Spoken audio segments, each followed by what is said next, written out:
News, ಇದು ನಿಮ್ಮ ಧ್ವನಿ. ನಮಸ್ಕಾರ. ಎಸ್ ನ್ಯೂಸ್ಗೆ ಸ್ವಾಗತ. ನಾನು ಎಸ್ ದೇವೇಂದ್ರಗೌಡ. ಇಂದಿನ ಮುಖ್ಯಾಂಶಗಳು. ಕನ್ನಡ ನಾಡು ನುಡಿ ಉಳಿಸುವ ಮಹತ್ವದ ಕಾರ್ಯ ಕನ್ನಡ ಸಾಹಿತ್ಯ ಪರಿಷತ್ ಮಾಡುತ್ತಿದೆ. ಚಂದ್ರಶೇಖರ್ ಹಿರೇಮಠ್. ಸಿಪಿಎಂನಿಂದ ಭ್ರಷ್ಟಾಚಾರ ಮುಕ್ತ ಆಡಳಿತ ಸಾಧ್ಯ. ನರಸಣ್ಣ ನಾಯಕ್. ವಿಶ್ವ ಕಲ್ಯಾಣಕ್ಕಾಗಿ ಮಹಾರುದ್ರ ಮಹಾಯಜ್ಞ. ಸಾರೋಟಿನಲ್ಲಿ ಸಾಧು ಸಂತರ ಅದ್ಧೂರಿ ಮೆರವಣಿಗೆ. ರೈತರ ಸಂಕಷ್ಟಗಳಿಗೆ ಕೂಡಲೇ ಸ್ಪಂದಿಸಲು ಕರ್ನಾಟಕ ರೈತ ಸಂಘದಿಂದ ಸಿಎಂಗೆ ಮನವಿ. ಡಿಸೆಂಬರ್ 1ರಿಂದ ಎಡದಂಡೆ ಕಾಲುವೆಗೆ ನೀರು ಹರಿಸಲು ನಿರ್ಣಯ. ವಾರ್ತೆಗಳ ವಿವರ. ಕನ್ನಡ ನಾಡು ನುಡಿ ಉಳಿಸಿ ಬೆಳೆಸುವಂತಹ ಕಾರ್ಯ ಕನ್ನಡ ಸಾಹಿತ್ಯ ಪರಿಷತ್ ಮಾಡುತ್ತಿದೆ.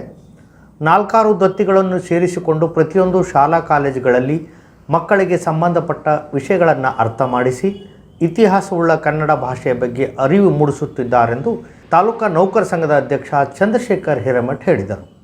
ನಗರದ ನಟರಾಜ್ ಕಾಲೋನಿಯ ಡಾಕ್ಟರ್ ತಿಮ್ಮನಗೌಡ ಪ್ರೌಢಶಾಲೆಯಲ್ಲಿ ಜಿಲ್ಲಾ ಮತ್ತು ತಾಲೂಕು ಕನ್ನಡ ಸಾಹಿತ್ಯ ಪರಿಷತ್ತಿನ ಸಂಯುಕ್ತಾಶ್ರಯದೊಂದಿಗೆ ಹಮ್ಮಿಕೊಂಡ 2024-25ನೇ ಸಾಲಿನ ದತ್ತಿ ಉಪನ್ಯಾಸ ಕಾರ್ಯಕ್ರಮದಲ್ಲಿ ಸಸಿಗೆ ನೀರು ಹಾಕುವ ಮೂಲಕ ಉದ್ಘಾಟಿಸಿ ಮಾತನಾಡಿದ ಅವರು, ಕನ್ನಡ ಭಾಷೆಗೆ ಒಂದು ಮಹೋನ್ನತವಾದ ಸ್ಥಾನವಿದೆ.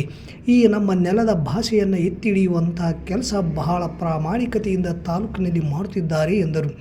ಪ್ರತಿಯೊಬ್ಬರೂ ಶಿಕ್ಷಣ ಪಡೆಯಬೇಕು. ಜೊತೆಗೆ ಸಂಸ್ಕಾರ ಬಹಳ ಮುಖ್ಯ. ವೈಚಾರಿಕತೆ, ವಿಜ್ಞಾನ, ವ್ಯವಸ್ಥಿತವಾದ ಅಧ್ಯಯನ, ವಾಸ್ತವ ಸ್ಥಿತಿಗೆ ಬೆಲೆ ಕೊಡಬೇಕು. ಯಾರು ಕೂಡ ಮೂಢನಂಬಿಕೆಗೆ ಒಳಗಾಗಬಾರದು.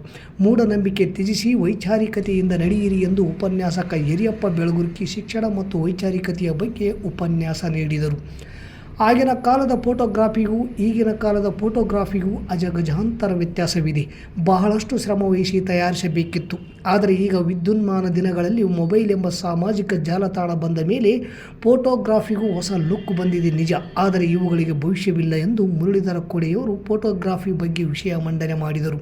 ಈ ಸಂದರ್ಭದಲ್ಲಿ ವೇದಿಕೆ ಮೇಲೆ ಅಧ್ಯಕ್ಷ ಪಂಪಯ್ಯಸ್ವಾಮಿ ಸಾಲಿಮಠ್, ಡಾಕ್ಟರ್ ತಿಮ್ಮನಗೌಡ ಪ್ರೌಢಶಾಲೆ ಅಧ್ಯಕ್ಷರಾದ ವಿಜಯಕುಮಾರ್ ಟಿಎಸ್, ಎಪಿಎಂಸಿ ವರ್ತಕರ ಸಂಘದ ಪ್ರಧಾನ ಕಾರ್ಯದರ್ಶಿ ಫಕೀರಪ್ಪ ತಿಡಿಗೋಳ್, ಪತ್ರಕರ್ತ ಚಂದ್ರಶೇಖರ್ ಎರ್ದಿಯಾಳ್, ಕಸ್ತೂರಿ ಕರ್ನಾಟಕ ಜನಪರ ವೇದಿಕೆ ಜಿಲ್ಲಾಧ್ಯಕ್ಷ ಸುರೇಶ್ ಕಟ್ಟಿಮನಿ, ಕರ್ನಾಟಕ ರಕ್ಷಣಾ ಪಡೆ ಜಿಲ್ಲಾಧ್ಯಕ್ಷ ಮೋನೇಶ್ ದೊರೆ, ಆಟೋ ಘಟಕ ಅಧ್ಯಕ್ಷ ಶರಣಪ್ಪ ನಾಯಕ್ ಸೇರಿದಂತೆ ಶಾಲೆಯ ಶಿಕ್ಷಕರು, ವಿದ್ಯಾರ್ಥಿಗಳು ಇದ್ದರು.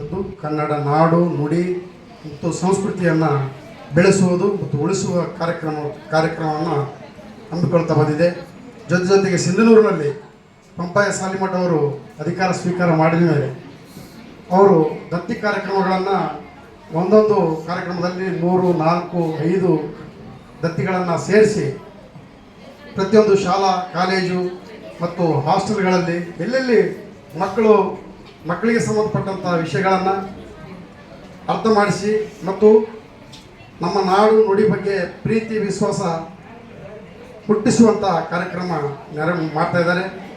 ಅವರಿಗೆ ಈ ಒಂದು ಸಂದರ್ಭದಲ್ಲಿ ತುಂಬ ಹೃದಯದ ಕೃತಜ್ಞತೆಗಳನ್ನು ಸಲ್ಲಿಸ್ತಾ ಇದ್ದೀನಿ.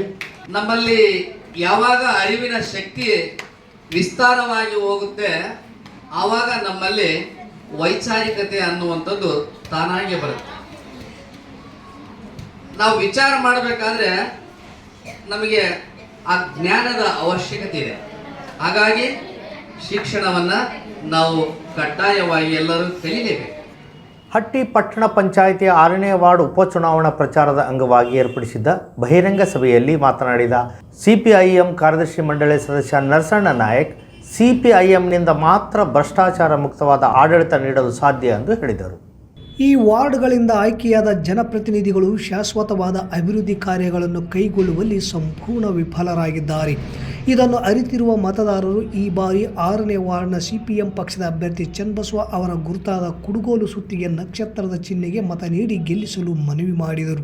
ಪಕ್ಷದ ಜಿಲ್ಲಾ ಕಾರ್ಯದರ್ಶಿ ಮಂಡಳಿ ಸದಸ್ಯ ಶಬ್ಬೀರ್ ಜಾಲಹಳ್ಳಿ, ತಾಲೂಕು ಕಾರ್ಯದರ್ಶಿ ರಮೇಶ್ ವೀರಾಪುರ್, ಪಕ್ಷದ ಮುಖಂಡರಾದ ನಿಂಗಪ್ಪ ಎಂ, ಅಭ್ಯರ್ಥಿ ಬಲ ಚನ್ನಬಸವ, ಪಕ್ಷದ ಮುಖಂಡರಾದ ಅಂಬಮ್ಮ ದೀನ್ ಸಮುದ್ರ, ಅಲ್ಲಬಕ್ಷ ಸಾಸಿಯಾಳ್, ದಾಹೂದ್, ಲಾಳೆಸಾಬ್, ವಿನಯ್, ಹಾಜಿಬಾಬು ಕಟ್ಟಿಮನಿ, ಮಹಾಂತೇಶ್, ಕಾಜಾ ಮೈನುದ್ದೀನ್, ರಿಯಾಜ್, ಫಯಾಜ್ ಸೇರಿದಂತೆ ಜನವಾದಿ ಮಹಿಳಾ ಸಂಘಟನೆಯ ಕಾರ್ಯಕರ್ತರು ಸೇರಿದಂತೆ ಅನೇಕರು ಇದ್ದರು.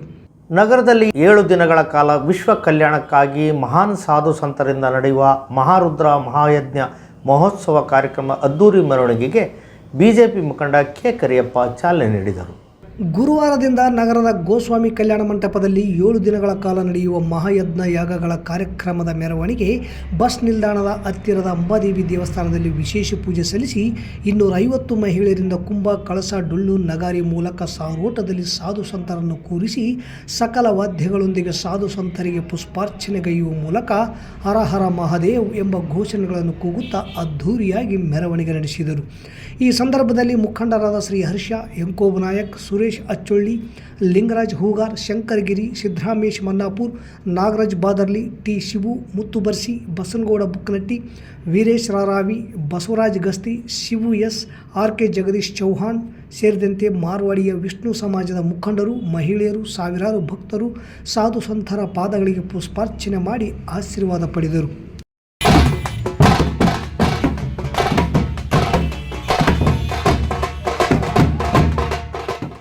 ಭತ್ತ ತೊಗರಿ ಖರೀದಿ ಕೇಂದ್ರ ಶೀಘ್ರಗತಿಯಲ್ಲಿ ತೆರೆಯಬೇಕು ಹಾಗೂ ಭಾರೀ ಮಳೆಗೆ ಭತ್ತದ ಬೆಳೆ ನೆಲಕಚ್ಚಿದ್ದು ಭತ್ತ ಹಾನಿಯಾದ ರೈತರಿಗೆ ಬೆಳೆ ನಷ್ಟ ಪರಿಹಾರ ಒದಗಿಸಿ ಮತ್ತು ರೈತರ ಕೃಷಿ ಉತ್ಪನ್ನ ಮಾರಾಟಗಳಿಗೆ ಅನುಕೂಲ ಕಲ್ಪಿಸಿ ರೈತರ ನೆರವಿಗೆ ಬರಲು ಒತ್ತಾಯಿಸಿ ಕರ್ನಾಟಕ ರೈತ ಸಂಘ ಪ್ರತಿಭಟನೆ ನಡೆಸಿ ಹಕ್ಕೊತ್ತಾಯ ಪತ್ರ ಸಲ್ಲಿಸಿತು. ತೀವ್ರಗತಿಯಲ್ಲಿ ಗ್ರಾಮ ಪಂಚಾಯಿತಿಗೊಂದು ಭತ್ತ ತೊಗರಿ ಕೇಂದ್ರ ತೆರೆಯಬೇಕು ಮತ್ತು ಖರೀದಿ ಮಾಡಿದ 1 ತಿಂಗಳೊಳಗಡೆ ರೈತರ ಖಾತೆಗೆ ಹಣ ಜಮಾ ಮಾಡಬೇಕು. ಅತಿವೃಷ್ಟಿಯಿಂದ 14/11/2024 ಸುರಿದ ಭಾರೀ ಮಳೆಗೆ ಭತ್ತ ತೊಗರಿ ಅಪಾರ ಪ್ರಮಾಣದಲ್ಲಿ ನಷ್ಟವಾಗಿದೆ. ನಷ್ಟ ಹೊಂದಿದ ರೈತರಿಗೆ ಪ್ರತಿ ಎಕರೆಗೆ 30,000 ಪರಿಹಾರ ಕೊಡಬೇಕು. ರೈತರು ಬೆಳೆದ ಎಲ್ಲ ಭತ್ತ ತೊಗರಿ ಇತರೆ ಕೃಷಿ ಉತ್ಪನ್ನಗಳಿಗೆ ಲಿಮಿಟೇಷನ್ ಮಾಡದೆ ಎಲ್ಲವನ್ನೂ ಖರೀದಿಸಬೇಕು. ಸ್ಥಳೀಯ ದಲ್ಲಾಳಿಗಳು ಮತ್ತು ವರ್ತಕರಿಗೆ ಅನುಕೂಲ ಮಾಡುವ ಉದ್ದೇಶದಿಂದ ರೈತರ ಉತ್ಪನ್ನಗಳು ಗುಣಮಟ್ಟ ಸರಿಯಿಲ್ಲವೆಂದು ಖರೀದಿ ತಿರಸ್ಕರಿಸಲಾಗುತ್ತದೆ. ಈ ಕಾರಣದಿಂದ ರೈತ ಸಂಘಟನೆ ಮುಖಂಡರು ಮತ್ತು ಕಂದಾಯ ಅಧಿಕಾರಿಗಳು ರೈತ ತಜ್ಞರ ಉಸ್ತುವಾರಿ ಸಮಿತಿ ರಚನೆ ಮಾಡಬೇಕು. ಕಳೆದ ವರ್ಷ ಹಿಂಗಾರು ಜೋಳ ಖರೀದಿಯಲ್ಲಿ ರೈತರಿಗೆ ಮತ್ತು ಸರ್ಕಾರಕ್ಕೆ ವಂಚನೆ ಮಾಡಿದ ಆಹಾರ ನಾಗರಿಕ ಸರಬರಾಜು ಇಲಾಖೆ ಮತ್ತು ಸಂಬಂಧಿಸಿದ ಅಧಿಕಾರಿಗಳಿಗೆ ಕ್ರಮ ಜರುಗಿಸಬೇಕು. ಈ ಕುರಿತು ಸೂಕ್ತ ತನಿಖೆ ನಡೆಸಬೇಕು. 20-20-13 ರಸಗೊಬ್ಬರ ಕೊರತೆಯಿಂದ ಹಿಂಗಾರು ಜೋಳ ಮತ್ತು ಭತ್ತದ ಬೆಳೆಗೆ ತೊಂದರೆಯಾಗುತ್ತದೆ. ಕೇಂದ್ರ ಸರ್ಕಾರ ಗೊಬ್ಬರ ಕಂಪನಿಗಳಿಗೆ ಕೊಡಬೇಕಾದ ಸಬ್ಸಿಡಿ ಹಣ ಕೊಡಲು ಕರ್ನಾಟಕ ರಾಜ್ಯ ಸರ್ಕಾರ ಒತ್ತಡ ಹಾಕಬೇಕೆಂದು ಒತ್ತಾಯಿಸಿ ಇಂದು ಮಸ್ಕಿ ತಹಸೀಲ್ದಾರ್ ಮೂಲಕ ಮಾನ್ಯ ಮುಖ್ಯಮಂತ್ರಿಗಳಿಗೆ ಮನವಿ ಸಲ್ಲಿಸಲಾಯಿತು. ಈ ಸಂದರ್ಭದಲ್ಲಿ ತಾಲೂಕು ಅಧ್ಯಕ್ಷ ಛತ್ರಗೌಡ ಭೂಮನಾಳ್, ಗಿಡ್ಡಪ್ಪ ರತ್ನಾಪುರ ಟಿ, ಯಮನೂರಪ್ಪ, ಬಸನಗೌಡ ಮಾಂಪುರ, ರಾಮಣ್ಣ ನಾಯಕ್ ಭೋಗಾಪುರ ಸೇರಿದಂತೆ ಉರ್ಪಣ್ಣ ನಾಯಕ್ ಇದ್ದರು. ಒಂದು ಸಂದರ್ಭ ನಡೀತಾ ಇದೆ ಈಗ ಸದ್ಯ. ಆಗಿನಿಂದ ಈಗಿನವರೆಗೂ ಕೂಡ ಯಾವತ್ತೂ ಕೂಡ ಖರೀದಿ ಕೇಂದ್ರಗಳನ್ನು ತೆಗೆದಿಲ್ಲ. ಹಿಂಗೆ ಹೋರಾಟ ಮಾಡಬೇಕು. ಹೋರಾಟ ಮಾಡಿದ ನಂತರ ರೈತರದೆಲ್ಲ ಮಾಲ್ ಹೋಗಿರ್ಬೇಕು, ಲಾಸ್ಟಿಗೆ ತೆಗಿತಾರೆ ಅವರು. ಯಾಕಂದರೆ ತಮ್ಮ ಒಂದು ಇವಿರ್ತಾವ, ಏನೋ ಪರ್ಸೆಂಟೇಜ್ಗಳು ಏನೇನು ಇರ್ತಾವೆ ಔಟ್ರ್ ನೋಡ್ಕೊಂತಿರ್ತಾರೆ ಹೊರತು ರೈತರನ್ನ ನೋಡಲ್ಲ ಇವರು. ಈಗ ಮಳೆ ಬಂದು ಗಾಳಿ ಬಂದು ಬೆಳೆ ಎಲ್ಲ ನೆಲ ಕಚ್ಚಿಬಿಟ್ಟದ. ಅದಕ್ಕೆ ಪರಿಹಾರ ಕೊಡಬೇಕಂತೇಳಿ ಭಾಳ ಸಲ ಹೋರಾಟ ಮಾಡೀವಿ. ಆದರೆ ಹೋದ ಸಲ ಕೂಡ ಪರಿಹಾರ ಕೊಟ್ಟಿಲ್ಲ ಸರ್. ಮುಟ್ಟಿಲ್ಲ ಸರ್, ಪರಿಹಾರ ಮುಟ್ಟದೇನು ಸರ್ ಸಾಬ್ರೆ? ಮುಟ್ಟಿಲ್ಲ. ಈಗ ಕೂಡ ಹೋರಾಟ ಮಾಡ್ತಾ ಇದ್ದೀವಿ. ಇಲ್ಲೇ ಒಂದಲ್ಲ, ಇಡೀ ಬಳ್ಳಾರಿ, ರಾಯಚೂರು, ಕೊಪ್ಪಳ 3 ಜಿಲ್ಲೆಯಲ್ಲಿ ಕೂಡ ನಾವು ಹೋರಾಟ ಮಾಡ್ತಾ ಇದ್ದೀವಿ. ಎಲ್ಲಿ ಕೂಡ ಈ ಪರಿಹಾರ ಕೊಟ್ಟಿಲ್ಲ. ಈಗ ಕೂಡ ಪರಿಹಾರ ಕೊಡಂತಂದೇಳಿ ಈ ಬೇಡಿಕೆಟ್ಟು ನಾವು ಇವತ್ತು ಈ ಹೋರಾಟ ಮಾಡ್ತಾ ಇದ್ದೀವಿ. ಮತ್ತು ರೈತರಿಗೆ ಸರಿಯಾದ ಟೈಮು ಗೊಬ್ಬರ ಸಿಗಲ್ಲ. ಯಾಕೆ ಸಿಗಲ್ಲ? ಆ ಗೊಬ್ಬರ ಕೂಡ ಪರ್ಸೆಂಟೇಜ್ ಸಲುವಾಗಿ ಅಲ್ಲಿ ಕೂಡ ಬ್ರೋಕರ್ಗಳು ಅವ್ರ ಪಾಲನೆ ಆಗುತ್ತೆ. ಒಟ್ಟು ರೈತರನ್ನ ಮೆತ್ತಗೆ ಮಾಡ್ತಾ ಇದ್ದಾರೆ ಇವತ್ತು ದೇಶದಲ್ಲಿ. ಇಂದು ಬೆಂಗಳೂರಿನಲ್ಲಿ ಸಭೆ ಸೇರಿದ ನೀರಾವರಿ ಸಲಹಾ ಸಮಿತಿ ಸಭೆಯಲ್ಲಿ ಹಿಂಗಾರು ಹಂಗಾಮಿಗೆ ಡಿಸೆಂಬರ್, ಜನವರಿ, ಫೆಬ್ರವರಿ, ಮಾರ್ಚ್ ತಿಂಗಳಲ್ಲಿ ಕಾಲುವೆ ವಾರ ನೀರು ಹರಿಸಲು ದಿನಾಂಕಗಳನ್ನು ನಿಗದಿ ಮಾಡಿ ನಿರ್ಣಯ ಕೈಗೊಂಡಿದೆ. ಡಿಸೆಂಬರ್ 1ರಿಂದ 15ರವರೆಗೆ 1,500 ಕ್ಯೂಸೆಕ್ಸ್ ನೀರು, 16ರಿಂದ 30ರವರೆಗೆ 2,000 ಕ್ಯೂಸೆಕ್ಸ್, ಜನವರಿ 1ರಿಂದ 31ರವರೆಗೆ 3,800 ಕ್ಯೂಸೆಕ್ಸ್, ಫೆಬ್ರವರಿ 1ರಿಂದ 28ರವರೆಗೆ 3,800 ಕ್ಯೂಸೆಕ್ಸ್, ಮಾರ್ಚ್ 21ರಿಂದ 31ರವರೆಗೆ 3,800 ಕ್ಯೂಸೆಕ್ಸ್. ಕಾಲುವೆವಾರು ನೀರು ಲಭ್ಯತೆ ಆಧಾರದ ಮೇಲೆ ನೀರು ಹರಿಸಲು ಹಾಗೂ ಕುಡಿಯುವ ನೀರಿಗಾಗಿ ಏಪ್ರಿಲ್ 1ರಿಂದ 10ರವರೆಗೆ 1,650 ಕ್ಯೂಸೆಕ್ಸ್ ನೀರು ಹರಿಸಲು ಇಂದು ಬೆಂಗಳೂರಿನಲ್ಲಿ ಸೇರಿದ್ದ ತುಂಗಭದ್ರಾ ಯೋಜನೆಯ 122ನೇ ನೀರಾವರಿ ಸಲಹಾ ಸಮಿತಿ ನಿರ್ಣಯ ಕೈಗೊಂಡಿತು. ಉಡುಪಿಯ ಕಬ್ಬಿನಾಲೆ ಸಮೀಪ ನಕಲಿ ಎನ್ಕೌಂಟರ್ ಮೂಲಕ ವಿಕ್ರಮ್ ಗೌಡನನ್ನು ಹತ್ಯೆ ಮಾಡಿರುವ ಪೊಲೀಸ್ ಇಲಾಖೆ ಕ್ರಮವನ್ನು CPIML ಮಾಸ್ ಲೈನ್ ರಾಜ್ಯ ಸಮಿತಿ ತೀವ್ರವಾಗಿ ಖಂಡಿಸಿ ಹೇಳಿಕೆ ಬಿಡುಗಡೆ ಮಾಡಿದೆ.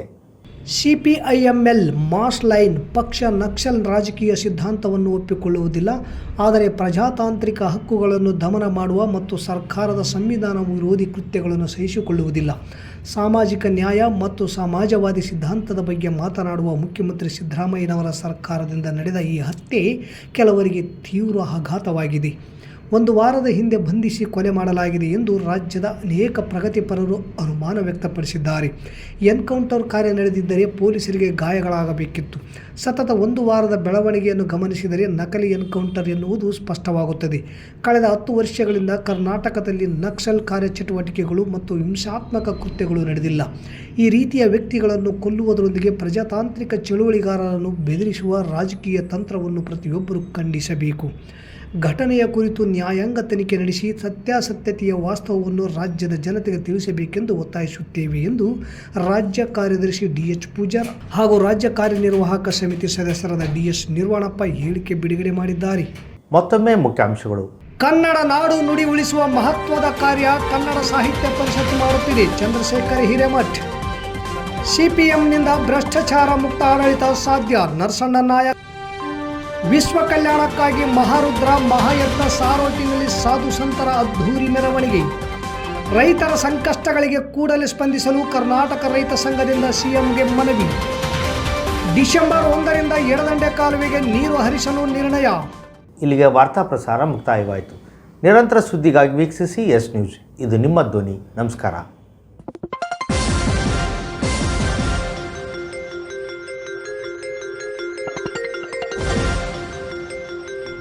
ಎಸ್ ನ್ಯೂಸ್, ಇದು ನಿಮ್ಮ ಧ್ವನಿ.